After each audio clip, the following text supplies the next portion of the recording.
All right. Welcome everyone to our first inaugural kickoff of the Real Talk Show hosted by Rochel, Lawson, Queen of Fabulous from Blissful Living, and myself, Dr. Kim Brown Barber, better known as Dr. Kim from Journey to Becoming.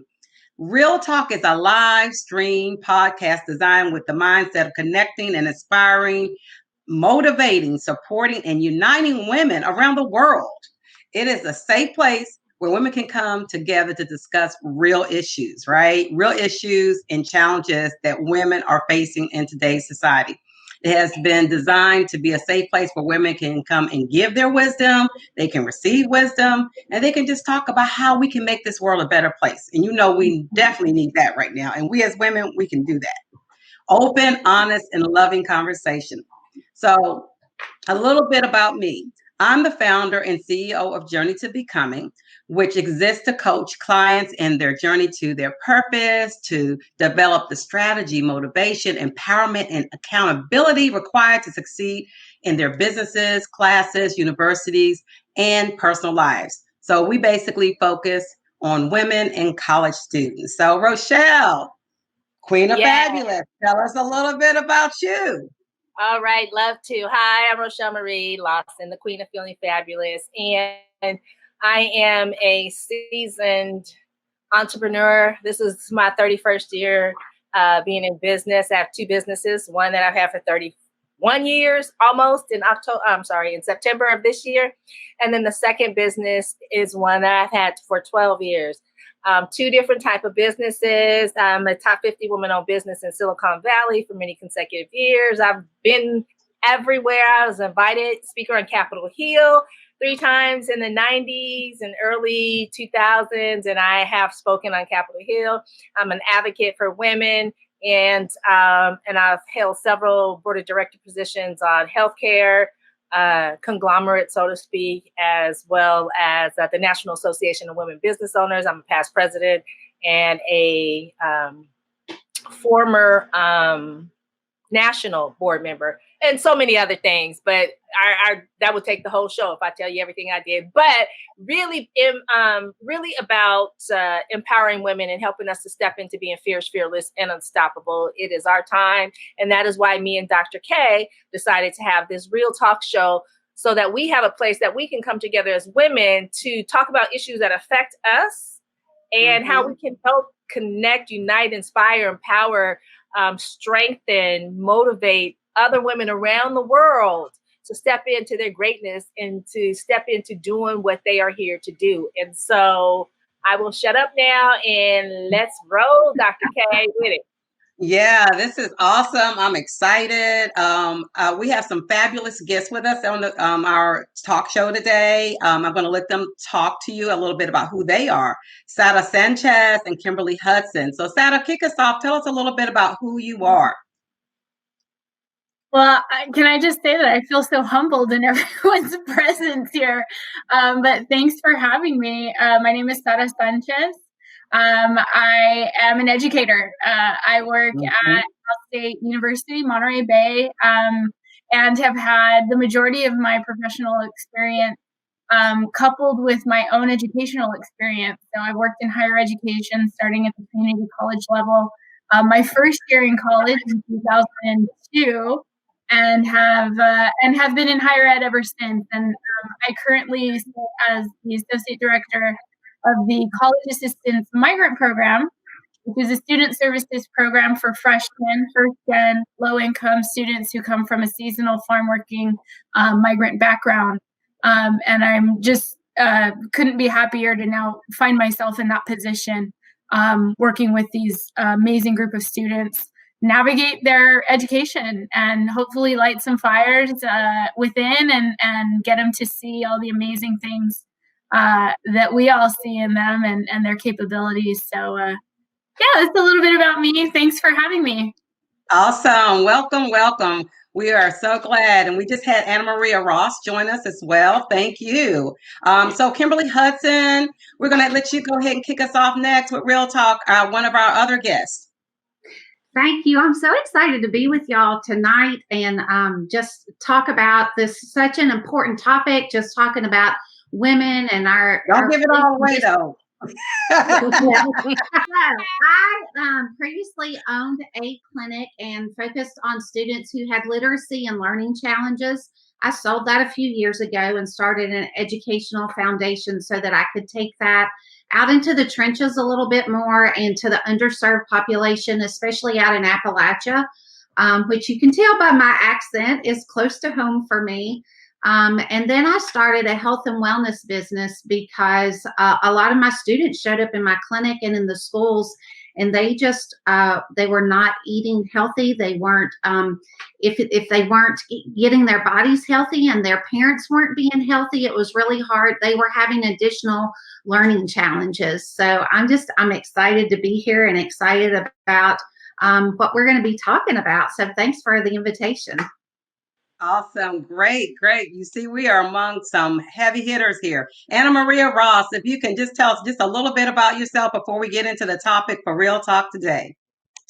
Good evening, ladies. Thank you for the invitation. I'm Anna Maria Ross. I am a speech language pathologist. I've been doing this almost 25 years now. I've had a variety of experiences working with early intervention. I've worked in hospital settings, skilled nursing facilities. My passion is more elementary children, pediatrics, speech language pathology, which is what I'm doing currently.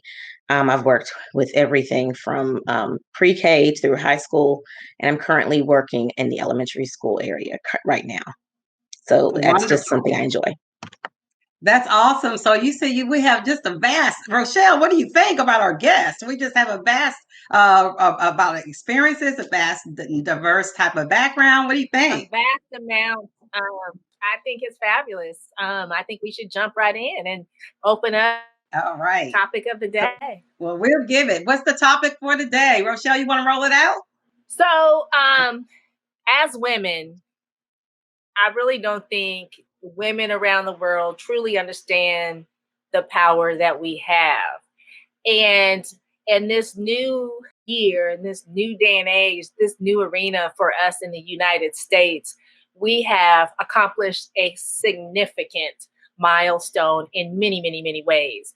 First of all, we have a woman vice president that is going to be inaugurated tomorrow. Not only that, she is a woman of color, which in my lifetime, I would have never thought that would have happened. I think the last woman I remember running for vice president was Geraldine Ferraro, and am I dating myself?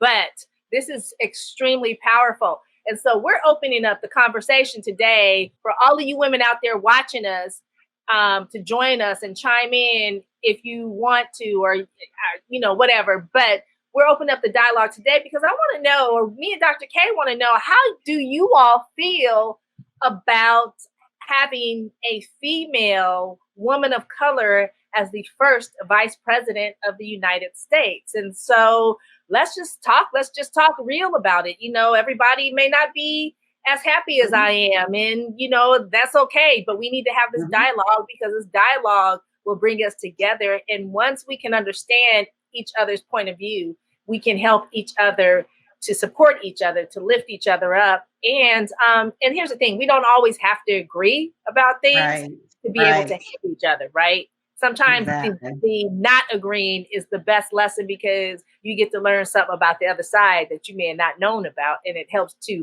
elevate your intellect so that you can step into making better choices as you travel down your path to bliss. So that's it. Let's talk about our first female woman of color, Vice President Kamala Harris from my great home state of California. Like in the Bay, how we do. I want to ask you ladies, and I want to ask you, I guess, Kimberly first. What are your thoughts about, first of all, Miss Kamala Harris as our soon-to-be Vice President of the United States?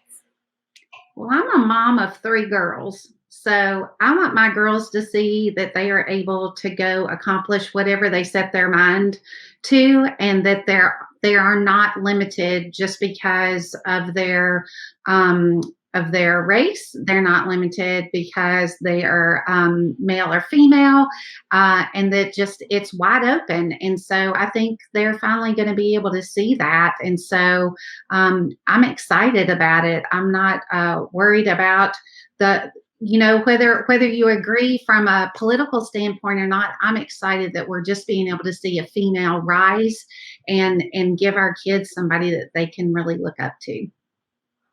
Yeah, I love exactly. it. Exactly. Really, just it's definitely a woman's empowerment piece right now. If people just look at it and get out of the political head and just look at it as the women empowerment piece. So I totally get that. So, I mean, Anna Maria, how do you feel about Kamala Harris, getting ready to get inaugurated, tomorrow and be, one of the, first women of color in this vice presidential position? Lots of mixed emotions. Just as an African American woman, our history, although we're all women, our history is somewhat different than our fellow sisters. We've been women who came from an oppressive state. We were enslaved, and to come from that and to be at this point here, it has so many different ramifications and meanings. It's very moving when I think of the toil that the women before her to get to this place, what that means and what that means to them, that she is standing on the shoulders of those that went before her. I think of Shirley Chisholm and Barbara Jordan, who were in Congress and fighting for these opportunities. And so for her to be here at this moment, for us to have arrived at this moment, it's very momentous. And for us to be able to witness this, as you stated earlier, it's something I didn't expect us to see. So to have this opportunity for young girls to know they've grown up knowing that there was an African American president, and now for this next generation to know that there is a possibility of not just an African American president, but also a vice president, and that this is a very real and tangible thing that you can achieve and aspire to, is just very momentous on so many levels. I agree. I mean, I can share stories about when I first started my business in Silicon Valley, African-American woman in a male-dominated industry, and I was the only one. And I kept thinking, I'm doing this for the girls that come behind me, the women that come behind me. And I know sometimes that it was a numbers game. I've been playing that numbers game all my life since I was a little girl, but I have a daughter as well. And I wanted her to know that no matter what you do, there's nothing. If you want to do something, there's nothing that can stop you but you stopping yourself. And so to see Kamala Harris as, this woman that potentially could be running the United States, because, I love Joe, but Joe, he's a little older man. It's just great, because I think for girls out there, no matter what color, what race you are, it gives you hope that no matter what, it may be a man's world, but a woman can navigate. We can bob and weave and get to where we want to by the strength of our knowledge, by the strength of our credibility, by our confidence, and by having some people surrounding us and supporting us and helping to elevate us to wherever we want to go and be that great person. So I'm super jazzed. Now, what about you, Sada? What do you think about the conversation we're having with regards to, our first woman of color, or basically our first female vice president to be able to take office tomorrow? Yeah, so many firsts. It's really incredible. I definitely, I'm just sort of, as I'm listening to everyone speak, I'm just sort of taking stock of what I've been privileged enough to experience in terms of, the election of President Barack Obama, first African-American president, and now with, Vice President Kamala Harris is just such a privilege that this is happening in my lifetime, that I can share this with my family, with my niece especially. And so one of the things that I'm super excited, I can't believe it's happened. I'm cautiously happy. I think just because of the state of where we find ourselves in this country. I think from a historical context, everybody, in my opinion, should be jumping for joy. Like, I think this will be a day that, politics aside, everything that we have experienced in this last year aside, historically, this is momentous. And yes. I think from a historical standpoint, will be seen as an achievement in our lineage as a people, which is amazing. But that being said, I think just the climate and the state of things and everything that we've experienced with the pandemic, with inflamed racial injustice and what we've experienced, I'm happy, but I'm also I can't separate the fact that there's so many people who see this in a different light, and sure. Just that feeling of division. Even though I don't want to recognize it, it's hard not to. It's hard. It's real talk. It's real talk. This is where it's a safe place. Yeah. We're having this real talk. Yeah. I mean, so we have to acknowledge that. So please, share your thoughts behind that, because I think in order for us to be able to come together, we got to see, we got to have it all out on the table. Yeah, it's really an incredible time. I'm just thinking, daughter of an immigrant, I'm the granddaughter of an immigrant. There's so many threads that ring true, that make me emotional. Sure. The students that I serve, for both, my male students, my female students, our non-binary students, to see that, like, sure. All these labels that we put on each other, these identities that we ascribe to ourselves, that we ascribe to others, leadership is leadership. She can get the job done. The people who, and like, we've seen that, and that's why she's there. And that's why the team is there that is, about to be inaugurated tomorrow. And, being just so overwhelmingly happy and proud about that, but also understanding that there is a ridiculous amount of scrutiny that she is about to undergo simply because of her identity, because she is a woman, that we all know what that is because we've experienced it as females, and then as females of color. So it's like she's got 2 and 3 layers, but just seeing her bravery, her strength, recognizing that, and she just seems so ready for the task. It's just incredibly overwhelming, and I just can't believe that it's happened. And knowing that it's gonna happen. This is it. It's going to happen. This is it forever, in the smallest of settings and on the largest scale. Exactly. And just really excited about it and ready for the fight. I really feel sort of figuratively, in my own little corner, just ready for that fight. And I feel like we've all been fighting our own little fight, and we know what that's about. And so we can empathize and really be in a woman's corner in that way. Politics aside, we can get behind, her fight and see that it's our fight. I love it. I love it. I love it. That's exactly where we should be. It is our fight, right? Yes, as women, like all of you have said, politics aside, as a woman, you should be backing her up, because even as I believe Anna Maria spoke about how many shoulders she is standing on to fight to even get here. So, we give homage to her, but also to all those other women who got us to this point where we could experience this type of opportunity and see this, right? But I also think that, because this is interesting too, because this is almost like the underdog story, because in October 2019, she started losing votes. And started losing footing in the race where she was, and guess where she was losing the footing? In California.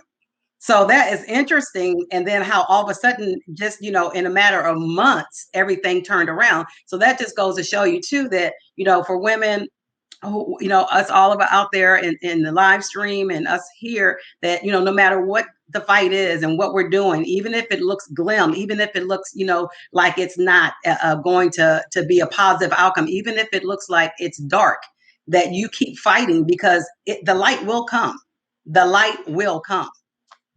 Ah, yes. It's interesting because with her regards to her track record in California, she was the attorney general that put the most African-American males in the penitentiary system in California. And so, everything is not sugar coated and sweet and fancy and candy with her, so to speak. But whatever her rationale and reasoning was for that, I don't understand. I don't pretend to understand. But the important part is that she's a woman and I'm here to support her.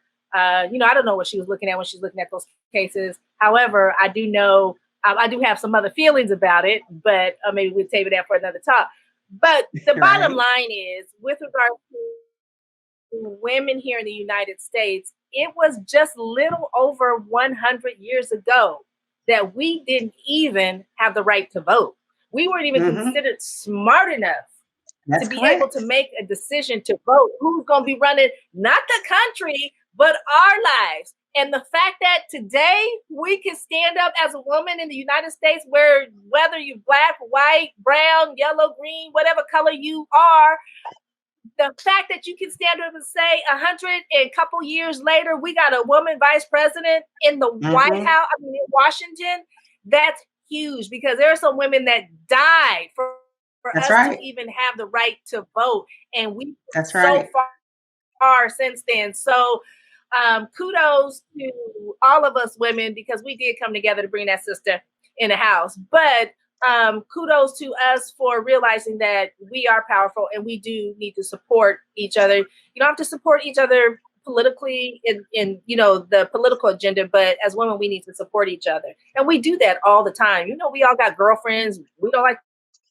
the way they're living, but we're going to support her no matter what. And I think that's how I consider Kamala.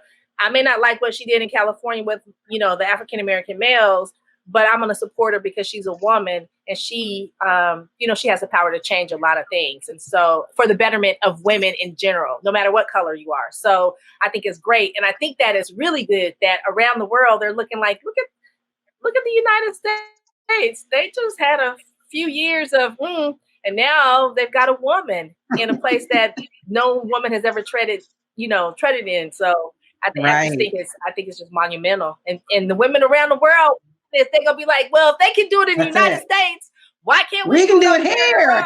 Why can't we do it in Afghanistan? Or why can't we do it in the Sudan? Or you know what I'm saying? We're giving women around the world inspiration to at least take that inch forward on their journey, so that they can change their lives for the betterment of their people. So absolutely amazing. Yes. I think it's awesome. And I think you bring out a good point. And that is, how we are impacting women around the world, not only in political arenas, but just in life.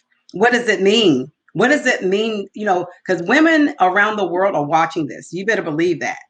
I don't care whether they are able to say something and voice it, no matter what country they're from, they are watching this. But what does it say to you? Not only just as a political, I'd like to hear from our guests, what does it really say, in essence, to women in general, what you can do? What is it really saying? How do you think this is going to impact even in months to come, in years to come? How do you think that impact and that evolution is going to happen? I mean, just kind of being able to speculate. Kimberly. Well, I hope it really, just as it was highlighted during the election, when the results came in and it just said the glass ceiling's been broken, and you just kind of saw that ringing out among people. And you think, it really was just broken. And like, what does that mean? And again, it's not just the mom of girls, but I just think of my students that I've gone to bat for and that I've had to fight for, things that have been really unjust that I really shouldn't have had to go to bat for them over that. And I just hope there's some respect because I think she's going to face some instances of really being disrespected, and so just that there's some respect, but that she will have the grit, and but we can all encourage and just keep pushing her forward to encourage her, because I think this can just be the beginning, and that hopefully in 100 years people will be saying, wow, look, 100 years ago this just happened, but look what's going on now. Sure. The impact, the domino effect. Okay, guys, let's break some ceilings. Let's act like we're breaking some ceilings. They're breaking the ceiling. Break the ceiling, break the ceiling, break the ceiling. All right. Okay, she got the two-hand breaking the ceiling. All right now.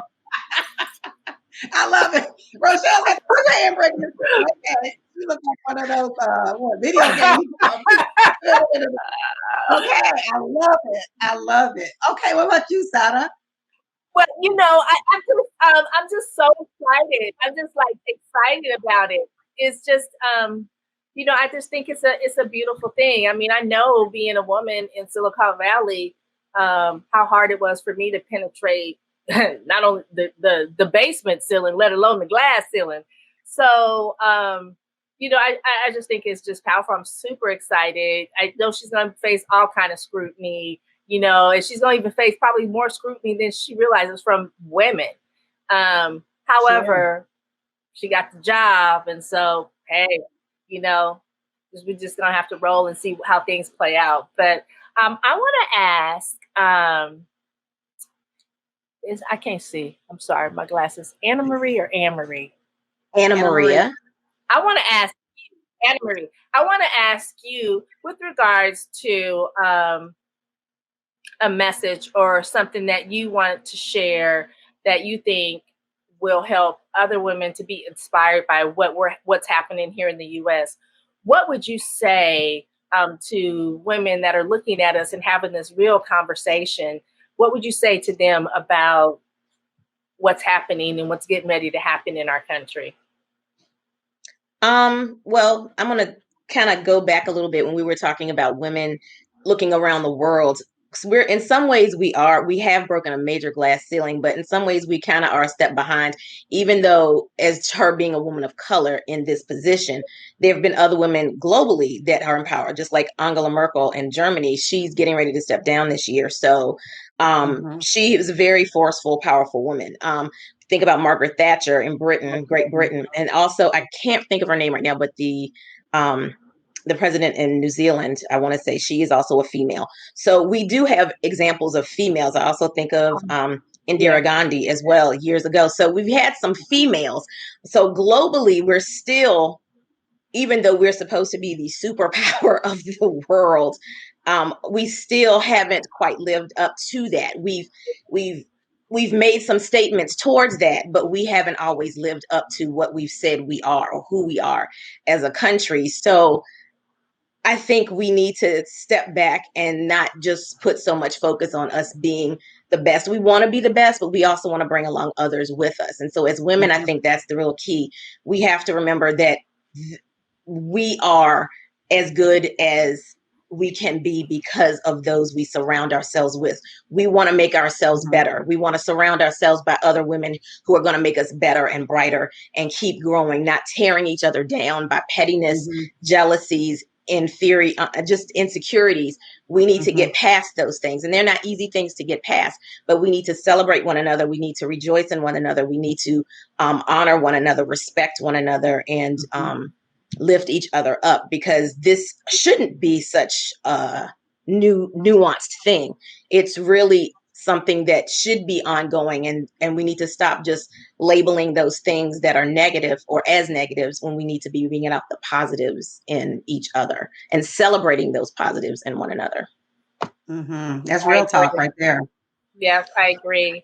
There was something I saw, it was quite a while ago, and I can't remember the exact context, but it was like there's these gals, and one of the girls had her crown on, where her crown fell off and it got dirty and it broke.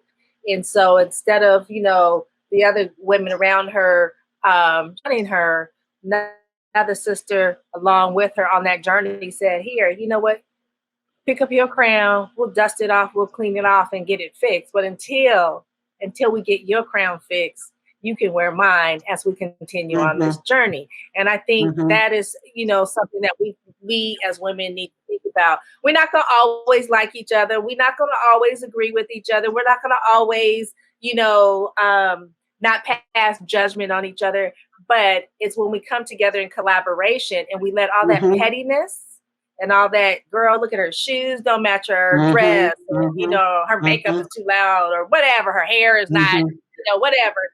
When we can get past all of that and look at coming together for the betterment of humanity, for the betterment of us, we've got people watching us, our kids, our grandkids, I think that's where the change with women will begin and will become ferocious, so to speak. And so I agree. We've got a lot, and we are behind. I mean, Margaret Thatcher was bomb. She was the prime minister, and she was bomb. She did not play. She ruled. I don't want to say with an iron fist, but she was great. Yeah, and so, the U.S. is always a little bit behind on some things. I mean, but we've made some great strides in my lifetime that I've never, ever thought. I remember when Tupac put out a song, bless his heart. Do I sound real Southern then? When Tupac put a song out, bless his heart, about, never seeing a black president. Well, you didn't get to see a black president. And when he wrote the song, I had no idea that I would get to see a black president because he was just rapping about it in the song. And then we had the beautiful, and just very eloquent and very sincere Barack Obama and, the queen behind him, Michelle Obama. Definitely. And so, now to be able to say, we have a black president and we have a woman of color vice president, it's right. It's monumental. So, woo. Yes. It's a lot. I mean, but Sada, I want to hear from you. Yeah, exactly. So, Sada, what do you feel now? Because Anna Marie actually brought up a good topic. What do you feel about women being able to support and uplift each other and not tear down each other? Because we've seen this in different venues sometimes, and even in our own circles, right? In our own friend circles or colleague circles or whatever. I mean, what are your thoughts about that, and how maybe this particular monumentous occasion and event will help to maybe solidify and maybe solidify and fill in the gaps in those spots where we've been a little bit challenged? Yeah, I really agree with what Anna Maria was, saying that certainly this is not a moment to be taken lightly, and I think we can really find ourselves obviously celebrating this amazing achievement for women, but I think similar to what we saw with the election of President Obama, it was like, okay, great, we have a black president, racism is done, now let's move on. And then arguably we saw some of the worst, almost Jim Crow era policies passed over the last 4 years as a result of that. And so I think as women, we have to collectively, every shade of us have to work together and bring our brothers along with us, because they're as at a deficit as we are in seeing women in this subjugated position that we've all grown up with historically, right? And of course, in the United States, we have our own nuances about what that means for females and males and folks, non-binary in between, and where does everybody fit?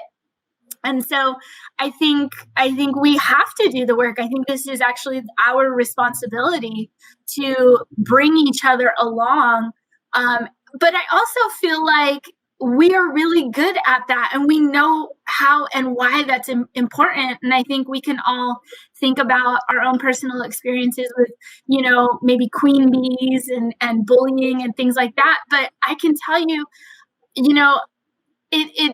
I've had also opportunities where instant sisterhood has happened, and that has trumped any negative experience I've ever had with other women and who were competing for, in academia or for a job or just having an instant woman in my corner just because she had love for me, or just was woman enough to be okay with herself to offer that love without any questions and without asking me what my agenda was and what my motive was, just like stand out above any negative experience I've ever had with another woman. And so, it's just that intentionality of, it might be cheesy, but that intentionality of being purposeful in your acts of love, right? Like love that's good. So many different interpretations of love, and that can be extending a hand to a mentee and giving them that same position as you move up, giving them your position, right? Or just that mentorship, or that education of our girls and our boys, and I think that's a lesson that, being in a university, I'm an older millennial, and so I have my own ideas about how I was raised and sort of lean certain ways. But being exposed to Gen Zs and to hearing how they were brought up, I really feel like, we can really learn something from their sense of inclusivity and just certain identities and certain ideas around separation, and that makes you, and that just don't matter. And I think that's so cool. And I really think that, that is something that maybe we can really tap into and get an idea of like, okay, well, what does that mean for you? And help us older generations as we start to get on and move, up in our experiences, just sort of help us to move forward, because things are moving really fast. And I certainly see things moving, feeling like that might be moving too fast for some people in my family. And I understand, like, I can see that. And I think being empathetic to that, like, hey, we need to have some discussion around how things are moving fast and why that's not a direct attack on you and your beliefs, but we can talk that out. And because I think that in and of itself is what's helping to create this divisiveness. Like, I don't know about those people, that things that they want, too much too quick in my day, or, well, this is what I'm used to. And I think, forums like this where folks can talk in a real way is helpful to sort of bridge those barriers, because at the end of the day, it's good for business for everybody, for females to be in power, for people of color to be in power, for, men to be like, it's good for business, because then we have diversity in solutions, diversity in ideas. We can tackle our biggest problems with the best and the most brains in the room, right? So, if we can have those conversations and do that in a way that is loving and open-minded, which I realize is saying a lot, I think we as females, because we've had so much practice in that, in being subjugated and oppressed in that particular way, when we think about, being overly sexualized and seeing it in a particular light and objectified, we already understand in that lens what that fight is about and why we are better in numbers, just for our own physical safety. Like, unfortunately, we've had that practice, right? Like, so this is another arena. This is a different fight, where I think, the numbers matter. And I think that could be seen at the beginning as an affront, but it's not. And I think just with intentionality of love and care, it could be maybe accepted a little bit more openly by folks who might be feeling like too much too soon. This is not my jam. So I know I was all over the place with my thoughts, but to get the short answer, Kim, is I think we need to, as women, I think we need to do it. I think it's our, part of our responsibility to do it, because we're the only ones who can actually, like, continue to break all those little pieces of glass that are still stuck in the larger lens, right? Yeah, but we need to make sure that another glass ceiling doesn't replace that. Right. Other idea, because you guys made these positions, so we no longer need X, Y, and Z policies to ensure that diversity and equal opportunity and equal access is actually maintained. So, but I think we've done it. We know how to do it, and so I think we're the best one from a female perspective to bring that to the largest stage on the planet. So I want to ask you ladies, and any of you, feel free to chime in. Have you come across any woman that you had a conversation with regards to us having a female vice president? Have you come across any woman that you've talked to that has not been thrilled with the fact, again, besides all political parties, but has not been thrilled with the fact that we have our first female vice president? Has anybody experienced any conversations where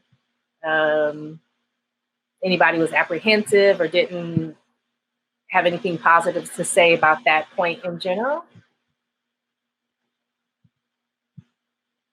Well, that's great. That's right. Great. I was going to say, is that a no? I mean, I think it's great, but I also am kind of cautious of, is it because we're just everybody's so focused on, because how everything has kind of transpired, everybody's so focused on getting this team in, and then it really hasn't sunk in. I think a lot of this hasn't really sunk into a lot of women yet, or a lot of men. I think it just hasn't sunk in all the way that she's the first woman of color to be in this position.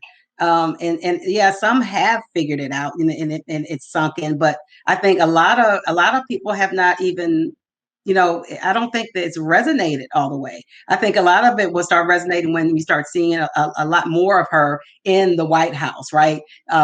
Giving, more of the talks and leading the nation and doing different things alongside of President-elect Joe Biden. I think it'll start to resonate more. But I mean, that's a great question though, Rochel. What kind of conversations are we having, real talk, on the outside of it? I haven't. Have you ladies? I haven't, but I also wonder if it's partially because of the nature of the beast right now. We're in the middle of COVID, so we haven't had an opportunity to engage, interact, and surround ourselves. I know in my own circles, no, but I also haven't really been in places where I would be encountering others who may be of a different mindset. But I will say this, I was just listening. I'm a little bit of a nerd, and I'm proud of that. But I'm an NPR addict, and they were just airing a piece on the first female physician, and they were sisters. And I had heard about years ago, but just, you hear it and you don't think about it anymore. But the commonality, and I found this even within the mindset of women that I grew up around, they did not necessarily embrace, obviously, these women, these first female doctors. And in fact, many of the women discounted them and discredited them because it was a negative connotation to go to a female physician. So I say that to say, as the first female vice president, I am certain that, like you said, she is going to encounter, like, she can't do this job because she is a female, or that's not been done before, she shouldn't do it. So I'm sure that that mindset is very prevalent. And I know even a member of my church years ago would never go to a female physician, only a male doctor. And I'm thinking, but you're a female. I never understood that. We'll have a female nurse take care of her all day long. Exactly. So it's really to a male physician. Right. Yeah. But it's a mindset and ideology that is so very deeply entrenched that I think women of another generation, I don't want to mispronounce your name, Sada. Okay. As she was saying, so many other people, I just lost my train of thought there. But anyway, many other people, many other people just don't want to embrace those ideologies, or don't want to think about people in that way. They're fine with staying in that little mindset and not going beyond that. So we have to really kind of expect and anticipate that. But I just find it very interesting. For me, I prefer female physicians. My dentist is a male, but every other doctor I have is a female. So that's my goal. But it's interesting. Women of different generations, they're more entrenched in that mindset. And I think as we've evolved, each generation is a little bit more embracing and accepting than some of the older generations are or had been. I think you're right. I mean, it's funny because when I was in clinical practice in the emergency room hospital setting, I was the only female RN wherever I worked. And I was surrounded, my boys they were male RNs, but they were my boys, right? And it would be funny because the older generation, I would say just any generation, to be honest, when one of my male colleagues would walk in as an RN, they'd be like, "Oh, the doctor? No, he's a nurse." Mm-hmm. Oh, or they would say, "Oh, doctor," and I'd be like, "Oh, you're a nurse," or he would be like, "Oh, no, I'm a nurse. I'm your nurse." And it's just that assumption, right? You know, then they'd be like, "Well, how can a man be a nurse?" I'm like, the same. A woman can be a doctor. Lots of education, right? Passing those exams. That's right. It's the mindset. It's absolutely right. It's the mindset. It's like, here's the other thing that I think is pivotal for women to really, I know I'm going to be like stirring up some stuff here, but when it comes to someone making a decision about what I do with my body, I really don't think a man should be telling me what I do with my body, because I cannot tell him what he can do with his body. And I think the fact that we have a female vice president may help circumvent some of that discussion that have been going on. So to me, if you want to, and it doesn't matter whether I'm pro-life, pro-choice, whatever, that's not the issue. It's the whole fact that a man is telling me what I can and cannot do with my body, but yet and still, I can't tell him that he can't go get that Viagra, or he can't Insight, or whatever else he needs for his, his enhancement. But he can tell me what I can do with my body. I have a problem with that. And I think one of the things, and I'm a healthcare professional by going on my third healthcare. So here it is. It's like how we have a woman in a position of power that can give a voice to women, to give a voice to men about how we women feel about things. Now, she may not be saying what I want her to say with regards to how I feel about things, but the fact that we have a woman before is huge, and it's monumental. And I think we need to pay attention. And I think women need to stop standing behind the fact that they can't speak up, or if they say something, it's going to be incorrect. Just say it. Just say it. If that's how you feel, just say it. Don't say it to your girlfriend or behind closed doors. And then when it's time for you to speak, you don't want to say nothing because you might ruffle feathers. It's the ruffling of the feathers that causes things to change. If we wouldn't have the ruffling of the feathers that was exposed in 2020, things would not have changed. There would be no Black Lives Movement. There probably wouldn't be a female vice president. There wouldn't be a lot of things. And so it's okay to ruffle feathers, because the ruffling of the feathers is what gets things change. And it's really what opens up dialogue and opens up our mind to, we don't have to accept it if we don't agree with it, but at least it opens up our mind to give us another point of view, and we could potentially see where that other individual is coming from. So having a woman in that position, I think is just it's monumental on a lot of different levels. Sure. Kimberly, I see you over there percolating. I see thoughts just kind of running. I just want you to release them. I just keep thinking, we have to be willing to lead in our circles, and we have to set the example in our circles.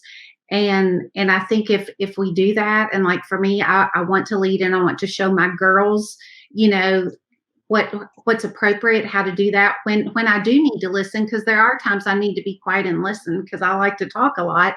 But the only way I'm going to learn from other people is if I do listen to them. Sure. But there's also assumptions of just assuming based on somebody's skin color or their gender or their socioeconomic class, like, what their thoughts on something are. And sometimes we're too quick to make that assumption, and we don't allow that person to come to the conversation because we've already ruled them out because we think, well, they don't think like we do. And it's just like us all getting together tonight. You know, I'm sure if we put everything across the board, there's not everything we're going to line up on, but we're having a great conversation and we're learning from each other and we're encouraging each other. And I just think we have to step up, and we've got to do that in our circle so that we can show, until we do it in our own circle, it's not going to filter out and have that ripple effect, because we certainly have seen that has not been what's been going down in DC. You know, we haven't been able to extend kindness and just to listen and to lend that helping hand and just remember to be respectful. And she is going to face, I think Kamala is going to face sometimes of people trying to talk over her, which I think she's bold enough to not allow that to happen, but or to dismiss her. But if we lead in our own circle and don't allow that, maybe that can just be filtered across in other arenas. I love it. I love it. I love how you're talking about leading in your own circles, because it does start with our own circles, right? It starts with where we are. I mean, what kind of conversations are we having or allowing where we are, whether it's with female, male, or whoever? Is how are we leading? You know, how are we leading? You know, even like Sada was talking about the students. How are we leading young people, whether they be in the universities or outside of the universities? How are we leading them? You know, as women, being able to be out there and what they're seeing every day, not just what they're going to see tomorrow, but what they're seeing every day. And I think that's what builds us up, just like you said, Kimberly. And that's what makes the difference. Those are the grassroots type of activities and things that actually make the difference. Because if it doesn't happen in your circle and how you're leading, then you can see what's happening what's happening in the dark coming to the light. You can see what's been happening in the dark because of what came to the light just recently. So, you know, it's very, very important of how we lead in our own circles, behind the closed doors, if you will, how we're leading those conversations, how we're leading in action, so that when it comes to the light, it is something that is respectful, Kimberly, that it is something that is uplifting and encouraging. And you don't have to agree with everything, but at least the way I bring it about is going to be something somewhat in a way where it's respected, right? And where I would expect to be respected. So, yeah. I agree. So we are down to the last few minutes. One of the things I want to do as we close our first inaugural episode of the Real Talk Show, we want to be able to give our guests, first of all, thank you, guests, for being here with us tonight, taking your time. We are in different time zones. We are in, let's see, PST, EST, and Rochel is Central. CST. CST. Yeah, see? right now. We got all the time zones covered. So we are so happy that everybody took time to, be with us tonight, because we know the EST people and CST people, it's later. And so you could be doing anything. Thank you so much for that. But we want all of our guests to be able to leave the women with just one comment or encouraging comment that they would want to leave for everybody as we get ready to inaugurate our first woman of color vice president tomorrow. What would be that one thing that you would say? Let's start with Sada. I think just an overwhelming sense of hope. That's how I feel. I hope you guys feel the same. Overwhelming sense of hope. That's what you want to leave as far as with our live stream audience staying with us. Thank you. Very good. All right. Kimberly. I just think gratitude and some excitement. I just want to encourage people to know, gosh, you can go accomplish anything. If Kamala can accomplish that, and looking at where we've come in 100 years, never think that you can't be impactful and that you can't make a difference. You've just got to be willing to take the risk and go do it, even if it means you're going to fall down. because you're going to fall down, but go for it anyway, because you never know where it's going to get you and then the impact that you can have. Awesome. Anna Maria. Just that we are stronger, braver, bolder, and wiser than we could ever think or imagine. And we just have to dare to dream and just to go forward and to empower and lead. Awesome. Awesome. Rochelle, take us home. So a point I do want to make is for women of color, you know, I talked about the suffrage movement with women back in the early 1900s when we women didn't even have a right to vote. But what I forgot to say is African-American women, I'm not sure if it's really women of color, but I know African-American women, we actually didn't get the right to vote until the civil rights movement in the 60s. So when you think about the last 50 something years, we've gone for not even having the right to vote because we were women of color and we obviously weren't smart enough to make a good decision, to having a woman of color as our vice president. We've done some monumental, some very large things. And so when you take a look at that, when you look at all of our history, just women in general, we are powerful. We are fierce. We are fearless. And when we want to get stuff done, we become some unstoppable, badass chicks. And so my message to any woman out there that is looking at this is you can do whatever you want to do. All you have to do is imagine the possibilities, surround yourself with women that are like-minded, and those sometimes that are not like-minded, that will support you on your journey, will keep it real for you so that you can truly step in to unlimited possibilities in your life. And so never, ever, ever, ever give up hope, because you never know that 1 inch forward step that you might take might be the whole change, the whole catalyst for a new beginning, for a new world, a brighter place for all of us, and particularly for you. So never, ever give up and always imagine the possibilities because they are limitless. Awesome. So we will see you guys next time. Look for, we'll have more guests that'll be joining us, and you will be joining us. We want to hear from you. I hear the questions that you want us to be able to address. But we look forward to more real talk real soon. Take care. Bye, everybody. Thank you.